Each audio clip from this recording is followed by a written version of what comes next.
Ester adalah seorang gadis yang sangat cantik. Ayah ibunya sudah meninggal. Ester diasuh oleh Mordekai, saudara ayahnya. Mereka tinggal di tempat pembuangan bangsa Israel, yakni negeri Raja Ahasyeweros. Suatu hari, Mordekai mendengar Raja Ahasyeweros sedang mengumpulkan gadis-gadis cantik untuk dipilih menjadi ratu. Mordekai membujuk Ester agar ikut sayembara itu. Ester menurut permintaan ayah angkatnya. Dia lalu dibawa bertemu pengawas perempuan yang bernama Hegai. Karena Ester sangat penurut, Hegai sangat menyayanginya. Hegai lalu mendandani Ester dan memberi wangi-wangian serta 7 orang dayang-dayang yang terbaik untuk melayaninya. Bahkan Ester ditempatkan di ruangan terbaik. Gadis-gadis cantik yang dikumpulkan secara bergiliran menghadap Raja Ahasyeweros. Gadis-gadis yang masuk ke ruangan raja akan banyak mendapatkan barang-barang berharga. Namun, Hegai menasihati Ester untuk tidak meminta apa-apa pada raja. Ketika ditanya apa yang diinginkan Ester, dia hanya menggeleng dan menyatakan dia tak meminta apapun. Raja Ahasyeweros lebih sayang pada Ester dibanding gadis-gadis lain. Akhirnya, Raja Ahasyeweros memilih Ester untuk menjadi ratunya. Pada saat itu, sebenarnya Raja Ahasyeweros memiliki 2 orang pegawai istana yang sangat membencinya. Mereka adalah Bigtan dan Teresi. Mereka ingin sekali membunuh Raja Ahasyeweros. Tapi niat mereka diketahui oleh Mordekai, ayah Ester. Maka Mordekai memberitahukan hal itu pada Ratu Ester. Maka Ester buru-buru memberitahukan raja soal rencana pembunuhan itu. Dia mengatakan mengetahui hal itu dari seorang yang bernama Mordekai. Mengetahui hal itu, raja lalu menghukum mati Bigtan dan Teresi. Meski telah berjasa, kehidupan Mordekai tidak aman. Karena seorang kepercayaan Raja Ahasyeweros, yakni Haman bin Hammedata, sangat membencinya. Ketika semua pegawai istana berlutut dan sujud pada Haman, Mordekai tidak mau berlutut dan sujud padanya. Maka Haman ingin sekali menyingkirkan Mordekai yang merupakan orang Yahudi.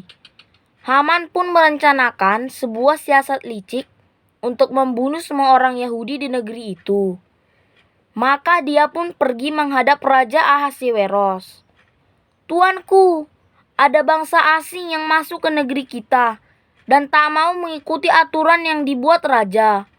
Maka hamba rasa paduka harus mengeluarkan perintah untuk membinasakan mereka." Karena terus dibujuk, raja akhirnya mengeluarkan cincin materai dari jari-jarinya, menyerahkannya pada Haman. "Lakukanlah apa yang menurutmu baik," kata raja pada Haman. Maka Haman segera membuat surat kepada pembesar negeri itu untuk menangkap dan membunuh orang Yahudi yang ada di sana. Orang-orang Yahudi yang mengetahui perintah Haman jadi takut dan gempar, karena kini nyawa mereka terancam. Mordekai yang mengetahui hal itu segera mengoyakkan bajunya dan menggantinya dengan kain kabung. Ia berjalan ke tengah kota dengan suara memilukan. Dayang-dayang Ratu Ester yang mendengar hal itu segera memberitahukannya pada Ratu Ester. Maka perempuan itu jadi sangat sedih dan segera mengirimkan pakaian kepada Mordekai. Tapi Mordekai malah menolaknya. Lalu Ester menyuruh Hatach, seorang sida-sida, untuk menemui Mordekai di gerbang istana. Mordekai pun menceritakan semua yang ia alami, juga rencana jahat Haman yang hendak membunuh orang-orang Yahudi. Mordekai lalu menyerahkan salinan surat yang dikeluarkan oleh Haman kepada Hatach untuk diberikan kepada ratu. Hatach segera kembali dan menceritakan semua yang dikatakan Mordekai. Ratu Ester menjadi bingung karena ia tidak bisa menolong. Mendengar itu, Mordekai sangat marah. Berpesan untuk Ester, katanya, "Jangan kau kira karena kau ada di dalam istana, hanya engkau yang luput dari rencana ini." Ester lalu menyampaikan pesan jawaban kepada Mordekai. "Pergilah dan kumpulkanlah semua orang Yahudi, dan berpuasalah untuk aku selama 3 hari. Aku dan dayang-dayang di sini juga akan melakukan hal yang sama. Aku akan melanggar peraturan untuk masuk menghadap raja. Kalau aku harus mati karena pelanggaran ini, biarlah." Maka Mordekai pergi dan mengumpulkan seluruh orang Yahudi seperti yang diminta Ratu Ester. Mereka semua berpuasa untuk mendukung tindakan sang ratu. Pada hari ketiga, Ratu Ester memakai pakaian kebesarannya, lalu berdiri di pelataran istana raja. Ketika raja melihat Ester, ia mempersilahkan Ester untuk mendekat. "Apa maksudmu, hai Ratu Ester? Dan apa keinginanmu?" tanya raja. Jikalau raja berkenan, kiranya raja mau datang bersama Haman pada hari ini ke perjamuan yang hamba adakan bagi raja, jawab Ester. Raja pun menyanggupi permintaan Ester. Raja dan Haman akhirnya datang ke perjamuan yang dibuat Ester. Besoknya, Ratu Ester kembali meminta raja dan Haman untuk datang ke pesta itu. Dalam setiap perjamuan, Ester dan raja memperlakukan Haman dengan sangat istimewa, sehingga dia sangat senang.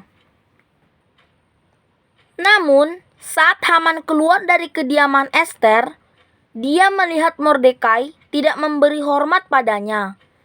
Hati Haman yang semula riang berubah sangat marah.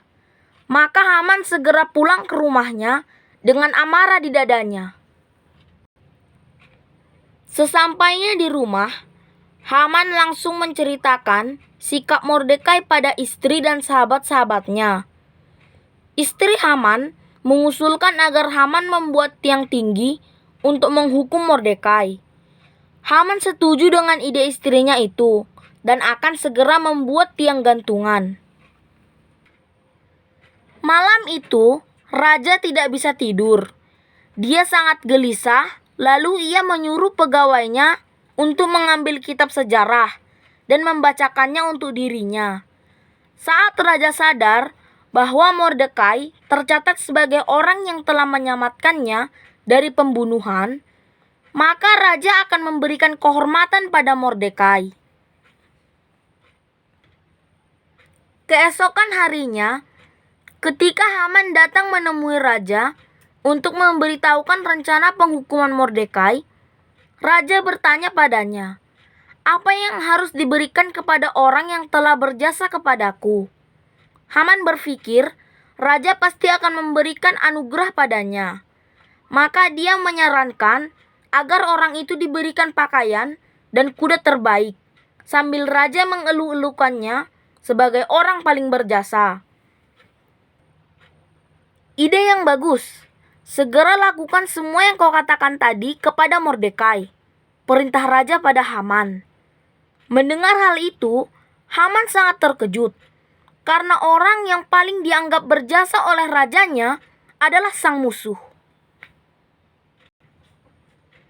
Karena diperintah raja, maka Haman segera melakukan apa yang dia katakan untuk menjadi kehormatan bagi Mordekai. Saat itu, Mordekai diberikan pakaian dan kuda terbaik. Lalu diarak ke seluruh kota, diiringi seorakan semua orang. Kini Haman sangat ketakutan karena rencana liciknya pasti akan diketahui raja.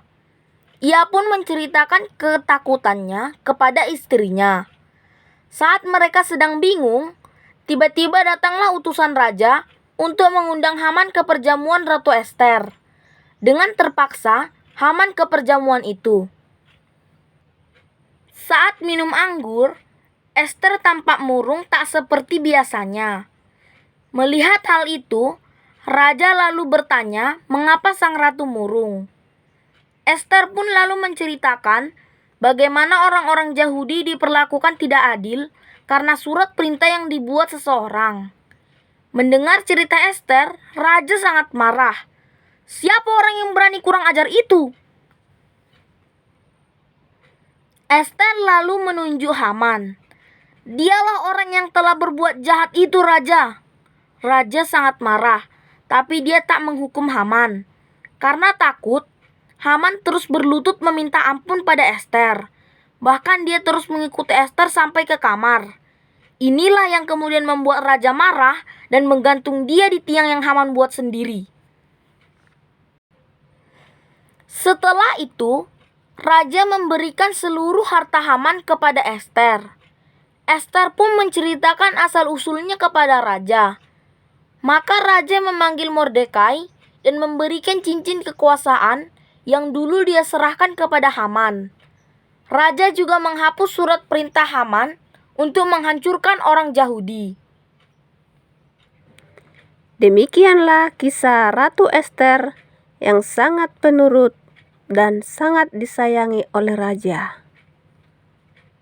Untuk mengikuti kisah-kisah kami berikutnya, silahkan di-subscribe, like, dan komen agar sahabat tidak ketinggalan.